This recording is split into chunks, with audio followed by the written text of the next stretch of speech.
ओम श्री गणेशाय नमः। ओम श्री साम शिवाय नमः। श्री शिव महापुराण में रुद्र संहिता सती खंड का 21वां अध्याय प्रारंभ करते हैं। कैलाश पर्वत पर भगवान शिव एवं सती की मधुर लीलाएं। नारद जी बोले, हे तात, हे अनघ, अब सर्वज्ञ की बात ठीक है। आपके द्वारा मैंने शिवाशिव के अत्यंत अद्भुत एवं कल्याणकारी चरित्र को सुना। समस्त मोहों को दूर करने वाले, परम ज्ञान संपन्न, मंगलायन तथा उत्तम विवाह कर्म का वर्णन भी अच्छी प्रकार से सुना। हे महाप्राज्ञ, फिर भी शिवजी एवं सती के अत्यंत मनोहर एवं उत्तम चरित्र को सुनने की प्रबल इच्छा है, अतः आप मुझ पर दया करके पुनः उसका वर्णन कीजिए। ब्रह्मा जी बोले, हे मुने, आपकी इच्छा परम दयावान शिवजी की लीला सुनने में लगी हुई है, यह तो परम सौभाग्य की बात है। हे सौम्य, जो आपने मुझे शिवजी की लीला का वर्णन करने के लिए बार बार प्रेरित किया है। हे नारद, शिवजी ने दक्ष प्रजापति की कन्या एवं जगत जननी देवी सती के साथ विवाह कर उन्हें अपने स्थान पर ले जाकर जो कुछ भी किया उसे अब सुने। हे देवर्षि, दक्ष से विदा होने के बाद महादेव जी गणों सहित अपने आनंददायक स्थान पर जाकर बड़ी प्रसन्नता के साथ अपने परम प्रिय वाहन नंदीश्वर से उतरे। हे देवर्षि, इस प्रकार सांसारिक लीला करने में प्रवीण सतीपति सदाशिव यथा योग्य अपने स्थान में प्रवेश कर अत्यंत हर्षित हुए। इन महादेव जी ने सती को प्राप्त कर लेने के उपरांत अपने ननदी आदि समस्त गणों को पर्वत की कंदरा से बाहर भेज दिया। विदा करते हुए उन नंदीश्वर आदि समस्त गणों से करुणा सागर शिवजी लौकिक रीति का अनुसरण करते हुए मधुर वचनों से कहने लगे। महेश बोले, हे गणों, जिस समय मैं आप लोगों का स्मरण करूं, तब आप लोग मेरे स्मरण का आदर करते हुए शीघ्र मेरे पास चले आइए। शिवजी के ऐसा कहने पर महावेगवान महावीर नंदी आदि वे सभी गण अपने अपने स्थान को चले गए। उन गणों के चले जाने के अनंतर परम कौतुकी शिवजी बड़ी प्रसन्नतापूर्वक एकांत में सती के साथ विहार करने लगे। शिवजी कभी वनों से तोड़कर लाए हुए पुष्पों की मनोहर माला बनाकर सती के हार स्थान अर्थात हृदय में पहनाते थे। कभी कभी जब देवी सती अपना मुख दर्पण में देख रही होती थी, उस समय शिवजी भी सती के पीछे जाकर अपना मुख देखने लगते थे। वे कभी सती के कुंडलों को बार बार पकड़कर हिलाने लगते थे, उन्हें सती के कानों में पहनाते और फिर निकालने लगते थे। कभी वे भगवान शंकर स्वभावतः लाल वर्ण वाले सती के चरणों को देदीप्यमान लाक्षार रस से रंगकर अत्यधिक रागयुक्त कर देते थे। सती का मुखावलोकन करने के उद्देश्य से जो बात दूसरों के समक्ष भी कही जा सकती थी, उसे सती के कानों में कहते थे। वे कभी घर से दूर नहीं जाते थे, यदि दूर जाते भी तो शीघ्रता से वापस आ जाते थे और किसी बात को सोचती हुई सती के नेत्रों को पीछे से आकर अपने हाथों से बंद कर लेते थे। कभी वे अपनी माया से छिपकर वहीं जाकर सती का आलिंगन करते तो वे भयभीत होकर अत्यंत चकित होते हुए व्याकुल हो जाती थीं। वे कभी सुवर्ण कमल की कली के समान उनके वक्षः स्थल पर कस्तूरी से भ्रमर के आकार की चित्रकारी करते थे और कभी उनका हार उतार लेते थे और फिर उसे वहीं स्थापित भी कर देते थे। कभी सती के अंग से बाजूबंद, कंकण तथा अंगूठी बार बार निकालकर उसे पुनः उसी स्थान पर पहना दिया करते थे। यह तुम्हारे ही समान रूप वाली तुम्हारी कालिका नाम की सखी आ रही है। शिवजी द्वारा इस प्रकार के वचनों को सुनकर जब सती उस सखी को देखने के लिए चलती तो शिवजी उनका स्पर्श करने लगते। कभी प्रमथाधिपति शिव काम के उन्माद से व्यग्र होकर अपनी प्रिया के साथ काम के लिए परिहास करने लगते थे। कभी शंकर जी कमल पुष्पों तथा अन्य मनोहर पुष्पों को लाकर बड़े प्रेम से उनका आभूषण बनाकर सती के अंगों में पहनाते थे। इस प्रकार भक्तवत्सल महेश्वर समस्त रमणीय वन कुंजों में सती के साथ विहार करने लगे। देवी सती के बिना शिवजी कहीं भी नहीं जाते थे, न बैठते थे और न ही किसी प्रकार की चेष्टा ही करते थे। सती के बिना उन्हें क्षण मात्र भी चैन नहीं पड़ता था। इस प्रकार कैलाश पर्वत के प्रत्येक वन कुंज में बहुत समय तक विहार करने के पश्चात वे पुनः हिमालय के शिखर पर गए और उन्होंने अपनी इच्छा से कामदेव का स्मरण किया। जिस समय काम उनके आश्रम में प्रविष्ट हुआ, उसके साथ ही वसंत ने भी शिवजी के अभिप्राय को जानकर अपना प्रभाव प्रकट किया।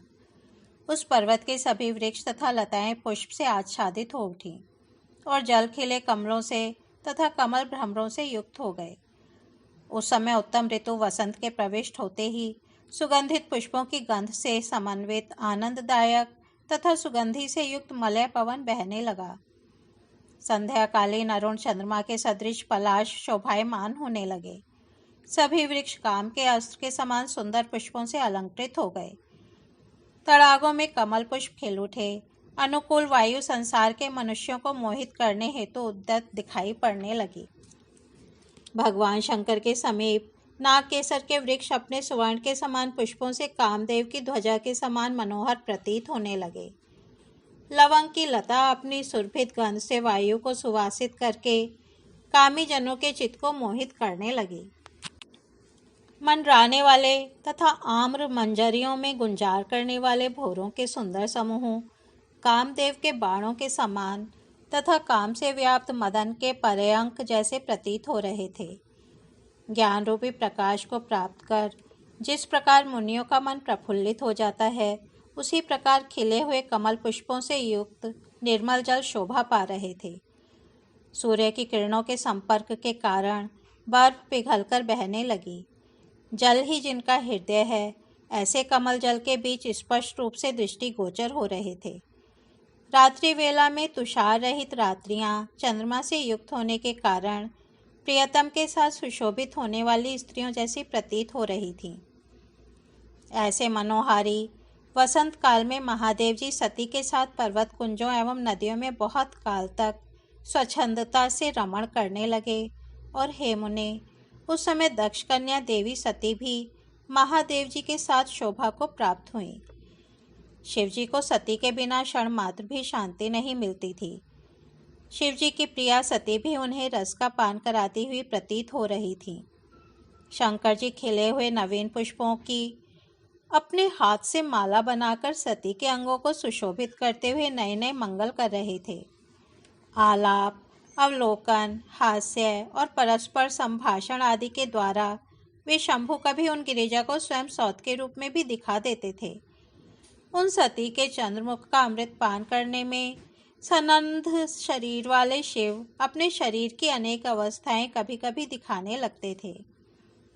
वे शिवजी सती के मुख कमल की सुगंधि, उनकी मनोहारी सुंदरता तथा प्रीतिपूर्ण चेष्टाओं में इस प्रकार बंध गए थे जैसे कोई बंधा हुआ हाथी किसी भी प्रकार की चेष्टा करने में अपने को असमर्थ पाता है।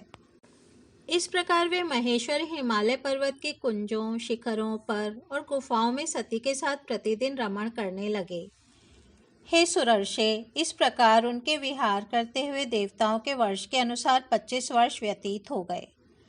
इस प्रकार श्री शिव महापुराण के अंतर्गत द्वितीय रुद्र संहिता के द्वितीय सती खंड में सती शिव क्रीड़ा वर्णन नामक 21वां अध्याय पूर्ण हुआ।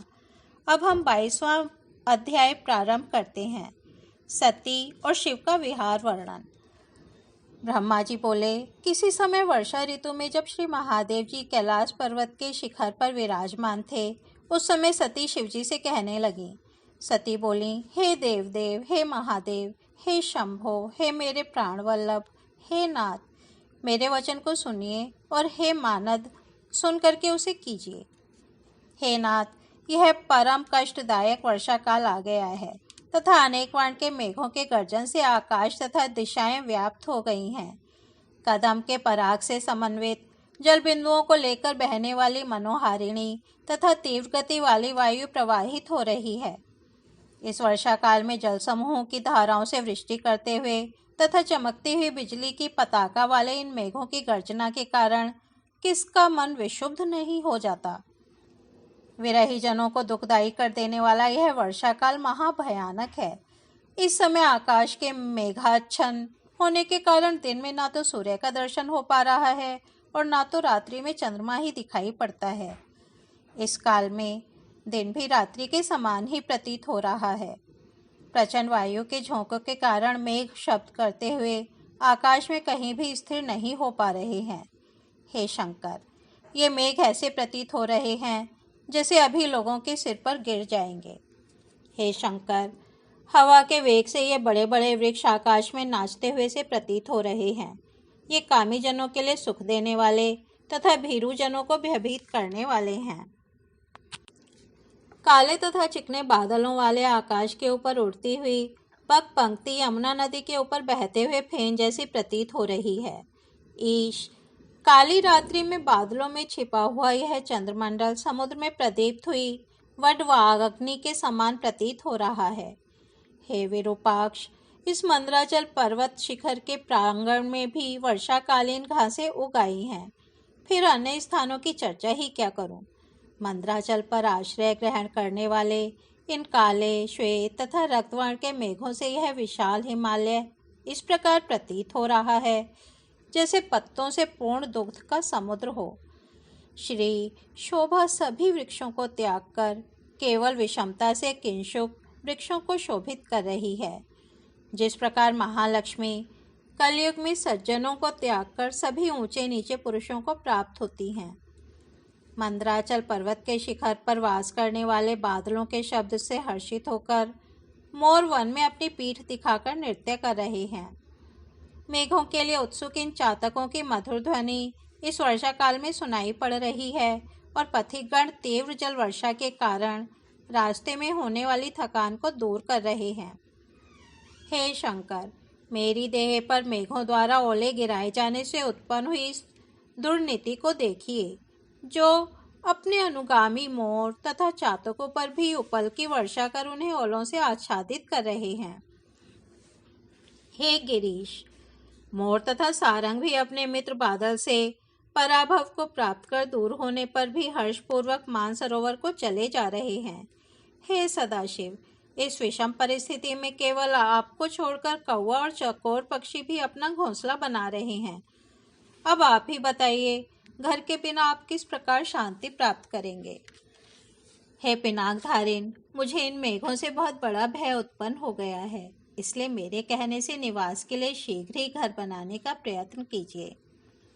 हे वृषभध्वज, आप कैलाश पर्वत और हिमालय पर अथवा महाकोशी पर या पृथ्वी पर अपने योग्य निवास स्थान बनाइए। ब्रह्मा जी बोले, हे नारद, इस प्रकार दक्ष कन्या सती के द्वारा बार बार कहे जाने पर शिवजी अपने सिर पर स्थित चंद्रमा के प्रकाश पुंज के समान उज्ज्वल मुख से हंसने लगे।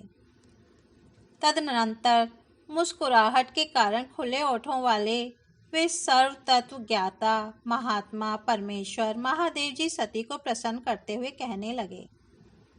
ईश्वर बोले, हे मनोहरे, हे मेरी प्रिय, तुम्हारी प्रीति के लिए मैं तुम्हारे रहने के योग्य निवास स्थान उस जगह पर बना दूंगा जहाँ मेघ कभी भी नहीं जा सकेंगे।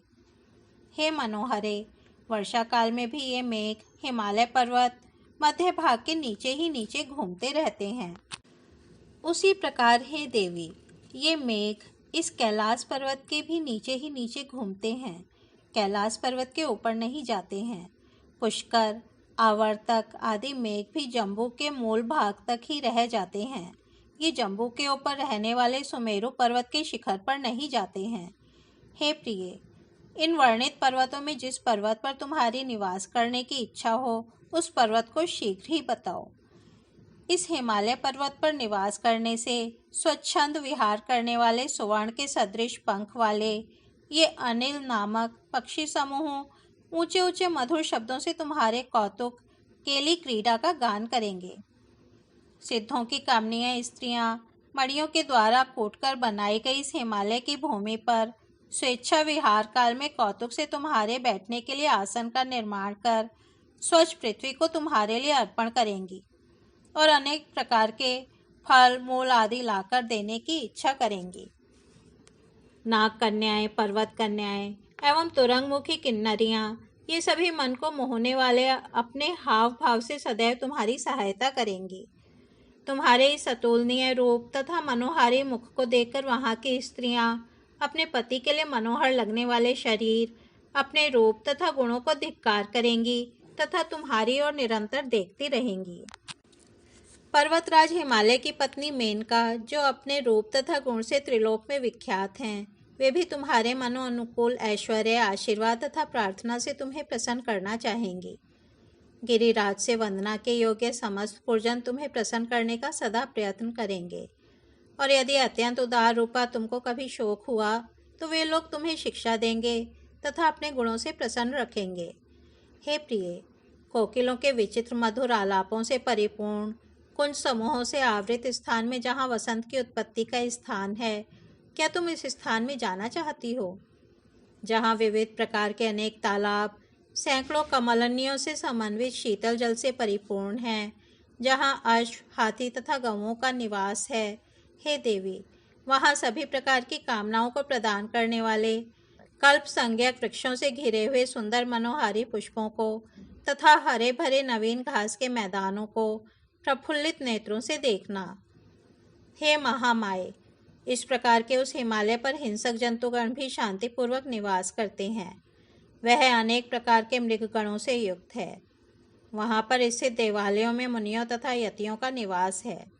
उस पर्वत के शिखर स्फटिक, सुवर्ण एवं चांदी से व्याप्त हैं। वह मानस आदि सरोवरों से चारों ओर से सुशोभित हैं।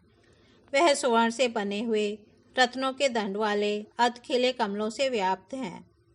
शिशुमार एवं असंख्य कच्छप एवं मकरों से वह मानसरोवर परिव्याप्त है। वह मनोहर नील कमलों और उत्पल कमलों से शोभित है। हे देवेशी, वह कमल पुष्पों से गिरते हुए सुगंधित कुमकुमों से व्याप्त है। गंधों से समन्वित स्वच्छ जलों से वह मानसरोवर पूर्ण है। मानसरोवर का वट हरे भरे ऊंचे एवं नवीन घास वाले भूमि भाग से सुशोभित है। यहाँ के शाखोट के वृक्ष इस प्रकार प्रतीत हो रहे हैं जैसे अपनी शाखा को हिलाकर नृत्य कर रहे हों।